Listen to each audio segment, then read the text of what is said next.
Yo, on the way kami ngayon, Pasakaw. Si Julio. Yo, shout out. Maraming salamat dito. Pilit ka wala, yung tao. Update lang to. Update. Yan. Ay, kabat namin. Balik to bukas. Baka matapos rin namin to bukas.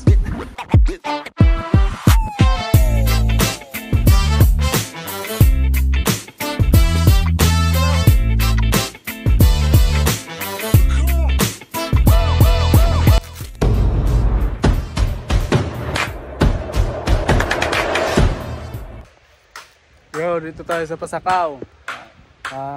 Nahiram tayo dito ni engineer. Magsisiling tayo.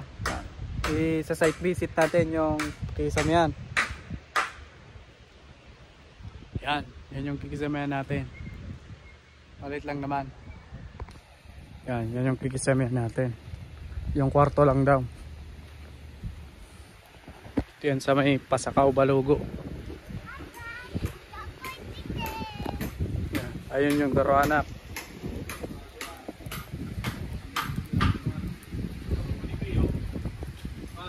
Shoutout Dong. Ito lang yung may kisame daw.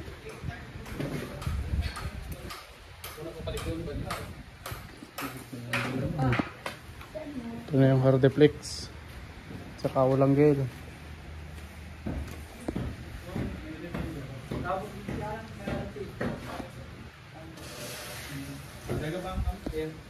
Ito na yung mga paring screw. Ito yan sa Pasakaw, Balugo.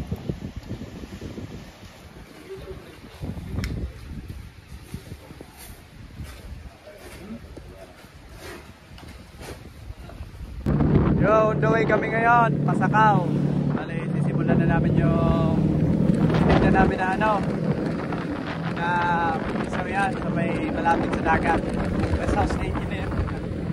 Kasama ko si Utol. Saka yung green. Ako naman yung ilaw. Para yung bagong kuha kong unit. Yun ang ginamit namin na service kasi mayroong lalagyan sa unahan.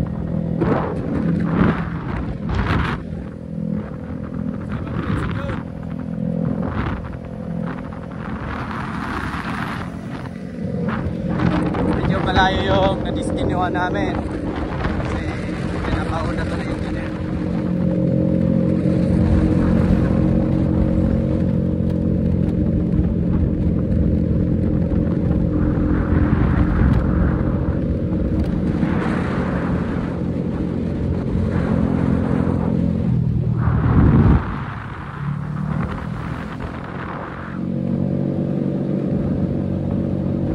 So dito muna kami sa kanto ng papasok sa Balugo, yung barangay Balugo sa Pasakaw. Stop over muna kami kasi bibili kami ng ulam. Halos na kasi alas 9 na, mag-alas 10. Bibili muna kami ng ulam kasi walang bilihan doon. Pasiguro na kami. Itong unit na dala namin, yung Mio Kongga bago.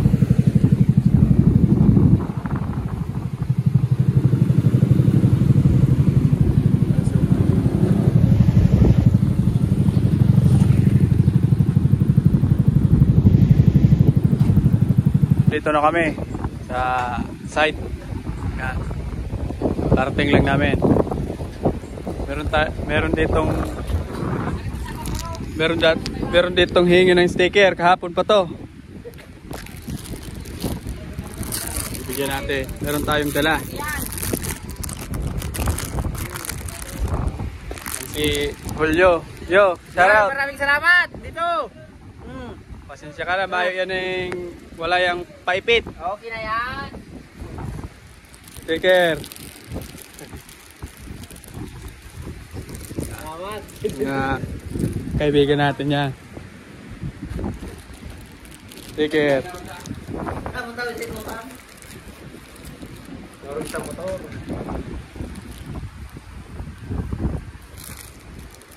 Si Dudong, iguan na garo ni. Ay, iguan na si Dudong. Kadakol na ni. Mapilit ka wala, yung tao. Ya, mayaw. Nawala sa manuwa. Ito yung mga nakakadoble nito sa akin. Yan o. Ito. O yan ng... Kasi parang Rusty. Thank you. Yan, sila yung nagbubong nito. Pwede na namin itong simulan. Ang tigisame namin. Ito yung guide ni engineer. Pinahin lang namin itong bitana. Cove light. Level na.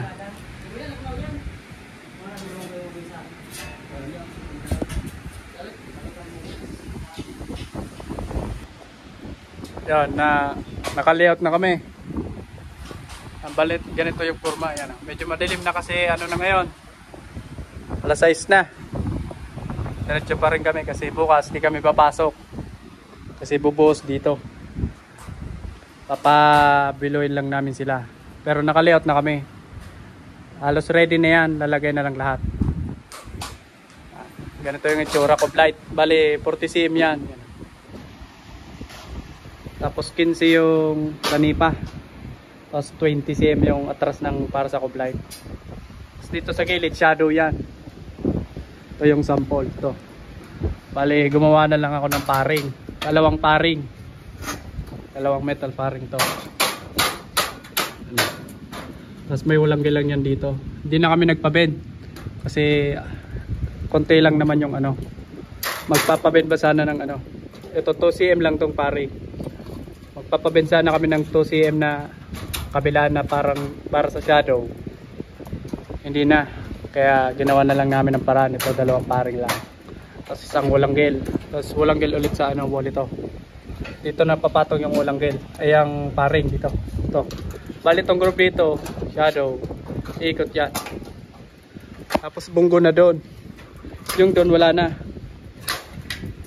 Flat na lang yan. Bali inaano lang namin para tuloy-tuloy na kami sa Huwebes. Martes ngayon. Ano? Si parang electrician tumitingin sa amin. Yan, bali ito may tansi na kami. Ay! Ito na yung tansi namin para sa diretso nitong cove light. So 40 cm to, 40. Kasi yun ang gusto ni Bossing to. Ito 15 cm to. To 20. Flat na lang ito dito. Diyan lang yung may shadow. Kabilaan yan, saka dito. Pero dito CR yan. Kaya may asintada yan dito. Doon na lang kami bubunggo. Papantay na lang yan sa ano. Bali mag-shadow kami doon sa asintada ng ano ng CR. Ito na yung mga panghanger namin. Yan, naputol ko na. At dito. Yan. May sobra lang ako konti. Para maitupi pa. Shadow group. Yan.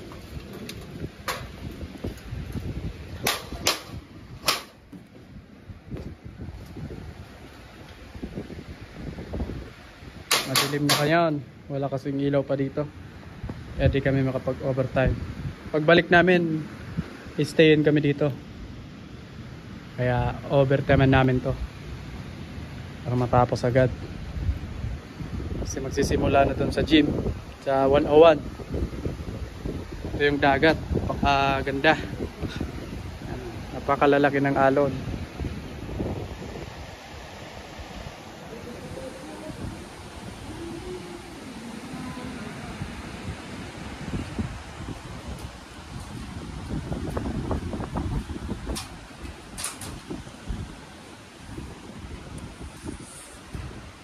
Meron na yung mga pang-cove light ko nandito na.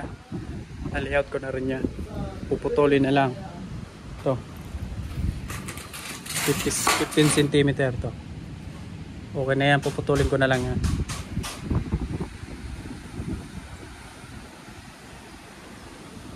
Dito wala nang kisame.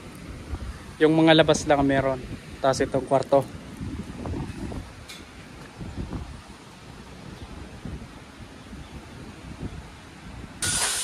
Yung bali, kabalik na kami ngayon. Ay, kanina. Huwebes ngayon. Bali, nabuhusan na pala itong flooring. Kaya, nakabalik na kami. Kasi nisimulan na rin nila yung CR. Ito na yung framing namin ng kisame. Ito na yung coblight. Yung pag ganito, isang buo naman yung pag naglipat na kami dito. Pag ganon. Coblight namin. Yan, bali dyan sa dyan, meron kaming carrying channel pang isa para dun sa sanipan ng patayo. Yan, yung sa taas. Ito yung shadow. Shadow lang yan. Shadow group. Dalawang paring lang. Doon bunggo na lang yun. Dito, umikot. Ginawan ko na lang saan. Nangiran na muna namin. May tansig kami dyan. Tansig. Pati doon, may tansig kami dyan. Ditong, yung hanger dito, baka padagdagan na lang. Alanganin kasi.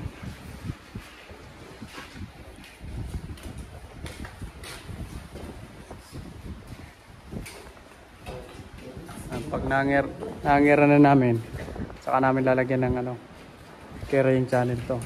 Pagkakapitan ng W clip.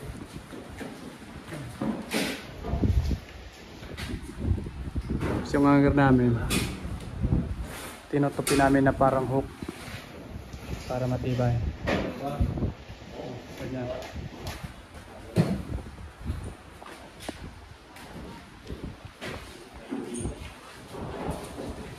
Hindi kami nakakapag gawa ng maayos kasi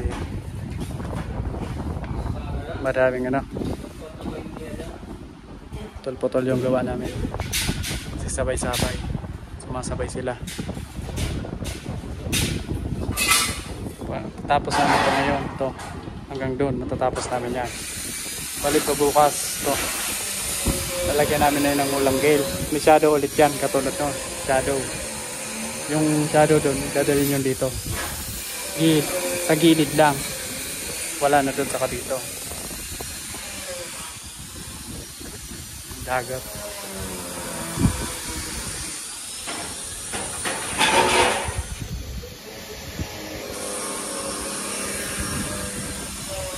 Pero nang dumating na ano, reflex. Ayun yung iba. Ito na yung ganito yung gawa ko sa coblight to. Bali ito 15, ito 15. 15. Tapos may rivet na lang ako dyan. Dito na yung sanipa para sa coblight. Yung 40. Kaya lalagay pa dito ng carrying channel. Ito. Meron pa yan dito paiga.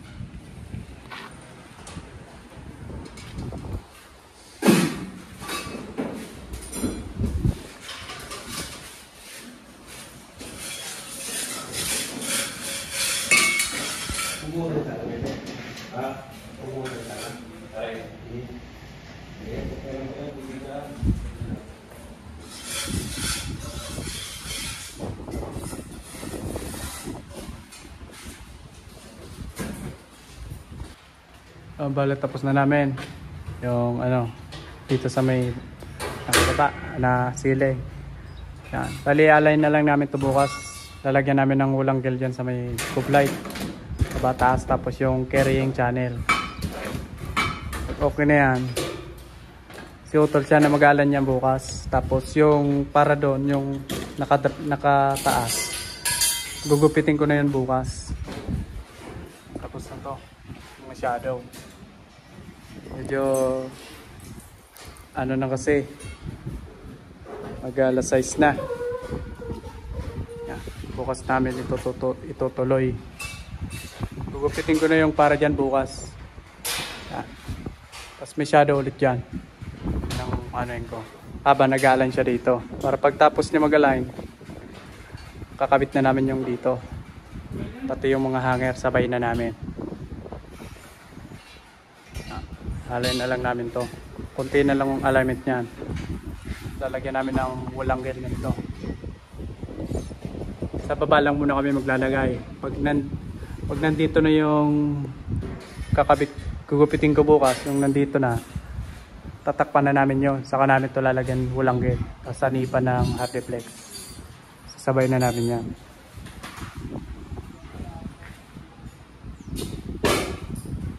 Bukas papakita ko na sa inyo para makita ng itsura ng kisame. Ganyan yung design na gusto ni Bossing. Simple lang, shadow group lang sa gilid, kabilaan. So yan, yung CR papaunahin muna namin hanggang taas.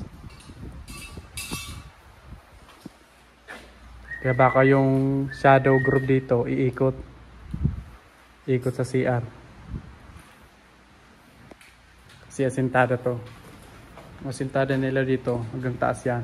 Lalampas lang sila doon sa may walang gel. Baka yung shadow group iikot ko na lang dito. Ayan. Medyo ano ngayon, madilim na yung dagat. Tumahimik na yung dagat. Yan.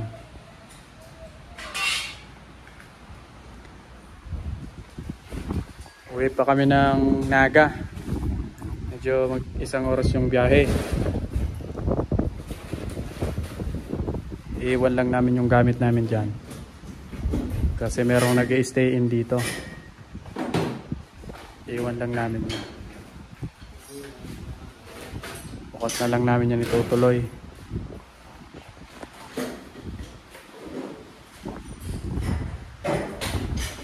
Kasi parang Kevin, lalagyan na kami ng ilaw. Parang Kevin, what's up? Shout out sa Alan Work Carpentry. Pagawa ka ng sesame dyan. Shout out parang Kevin de la Torre Bersabe. Ang electrician yan ni Bossy. Matinik yan na electrician. Yung kahit live pinahawakan yan. Ayan, hanggang dito muna mga sir.